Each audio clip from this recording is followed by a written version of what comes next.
On November 2nd, 1917, Britain's Foreign Secretary, Arthur Balfour, wrote a letter that would set off a conflict still being fought more than 100 years later. His Majesty's government view with favour the establishment in Palestine of a national home for the Jewish people and will use their best endeavours to facilitate the achievement of this object.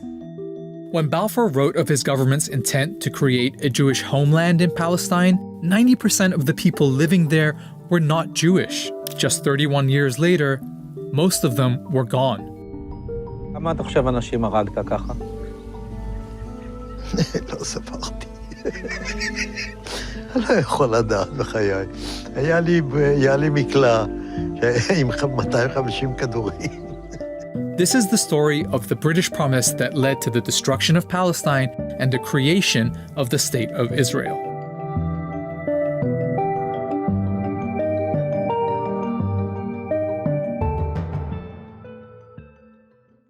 Let's start with the obvious question. Why were the British making promises about other people's countries? The short answer? Empire is one hell of a drug. This was World War I, and the British were making lots of promises. In addition to promising a Jewish homeland in Palestine, they promised Arab leaders independence if they rose up against Britain's enemy, the Ottoman Empire.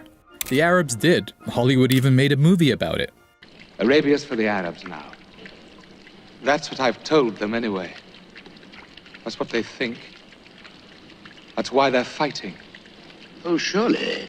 A month after Balfour's letter, British troops took Palestine, ending 400 years of Ottoman rule. The people who lived there were Arabs, mostly Muslims, but there were Christian and Jewish minorities too. There was also a tiny number of European Jews who in the late 1800s had started building small colonies there. At a time when many Jews were suffering horrific persecution in Europe, they felt Palestine could be an escape.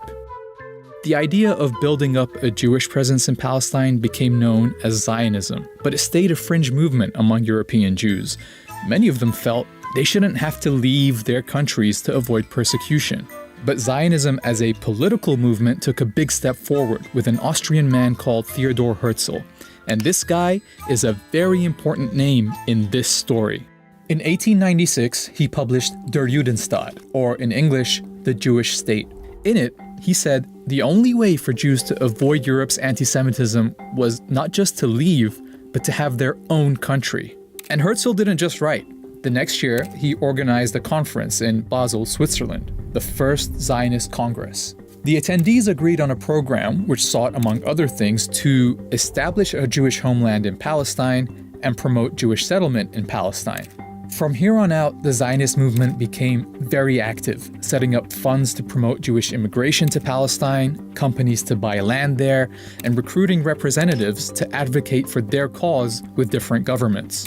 A few days after the conference, Herzl wrote this in his diary. At Basel, I founded the Jewish state. In 5 years perhaps, and certainly in 50 years, everyone will perceive it. He was only off by 1 year.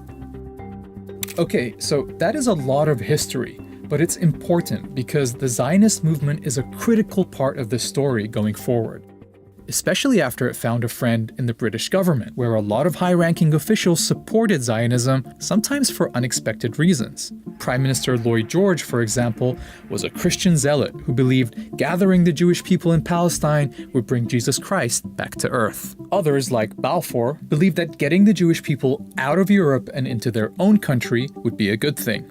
Herzl was pretty visionary when he wrote that the anti-Semitic nations will become our allies.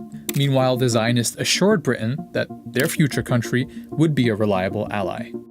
So that's the backstory of how European anti-Semitism, Zionism, and British imperialism all led to the Balfour Declaration, this British promise to build a homeland for Jews in Palestine. Now we're going to look at how Britain did that. World War I had been a conflict between rival empires, and the winners set up the League of Nations to distribute the losing side's territories between them. They called it the Mandate System, putting territories once controlled by the Ottoman and German empires under the, quote, tutelage of advanced nations until they became independent. Britain was given the mandate over Palestine, but the Palestinian people were never asked what they wanted or what independence would look like to them. Listen to what Balfour wrote to one of his colleagues. For in Palestine we do not propose even to go through the form of consulting the wishes of the present inhabitants of the country. Instead, it was the Zionists who were consulted about what their vision for Palestine was, and so the mandate ended up incorporating not just the Balfour Declaration, but several clauses requiring Britain to ensure the establishment of a Jewish home in Palestine. British rule was very accommodating to the Zionist project. The Jewish community in Palestine grew with big waves of immigration. They had their own schools and factories and even their own militia, the Haganah, and they were led by the Polish-born David Ben-Gurion, the leader of their representative body, the Jewish Agency. To the Palestinians, it was clear that Britain wasn't delivering them independence. It was delivering their country to other people. In 1936, they went on strike. British forces tried to break the strike with arrests, torture, mass punishment, and executions. Leaders were exiled, weapons confiscated, and houses blown up.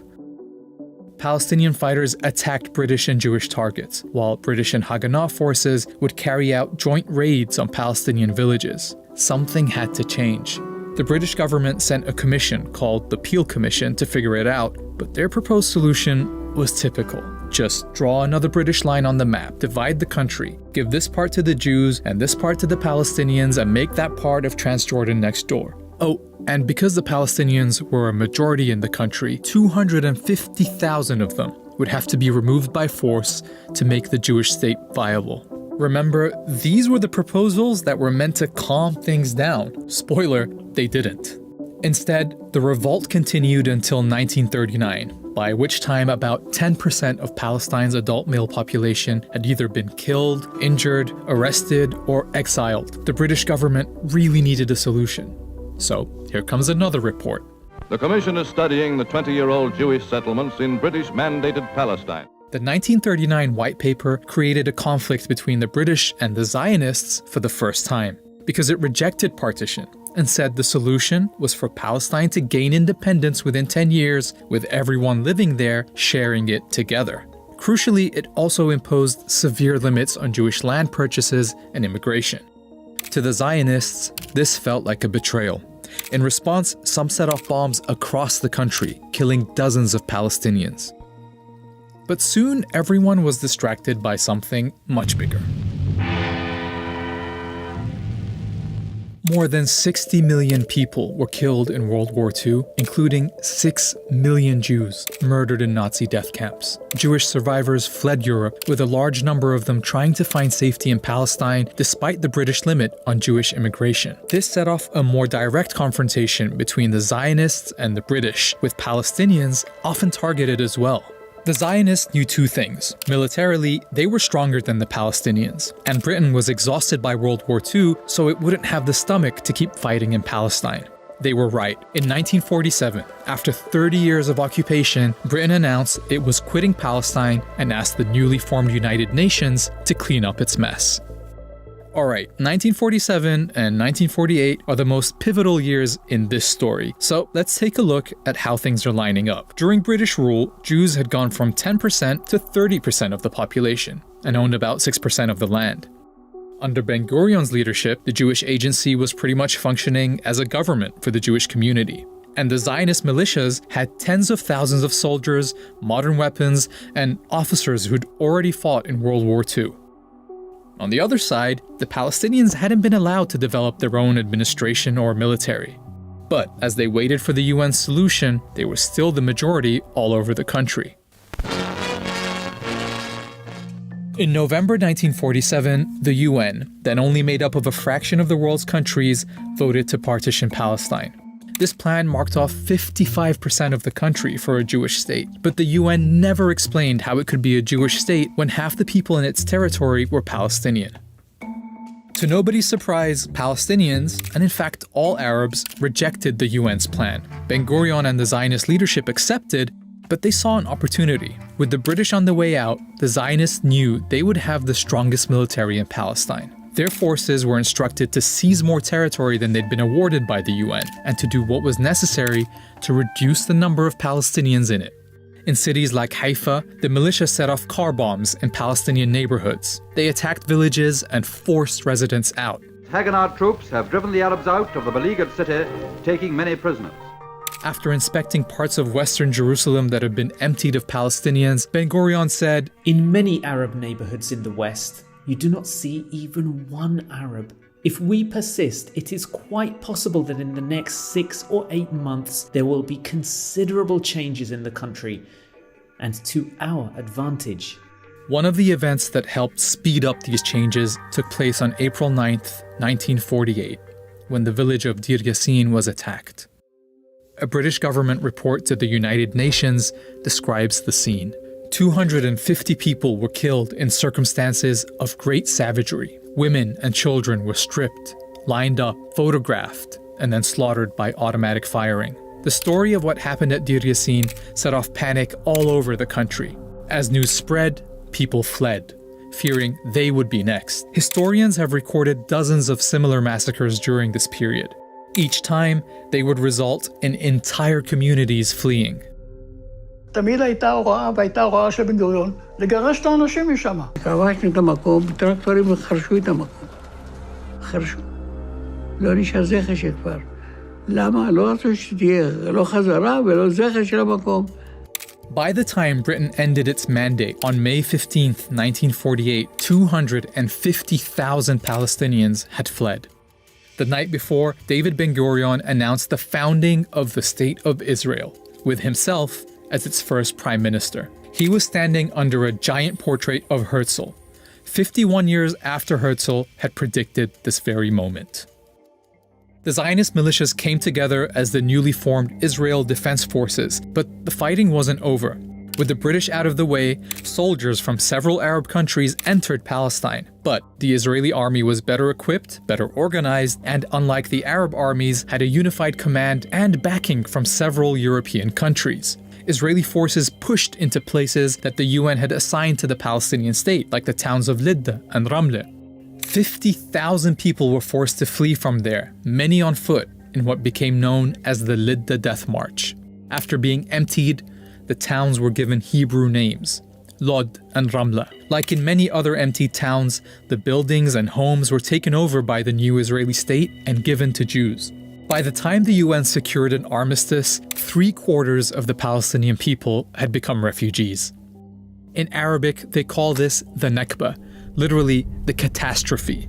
The new state of Israel made up 78% of what had been Palestine. The remaining parts were annexed by Jordan or taken over by Egypt.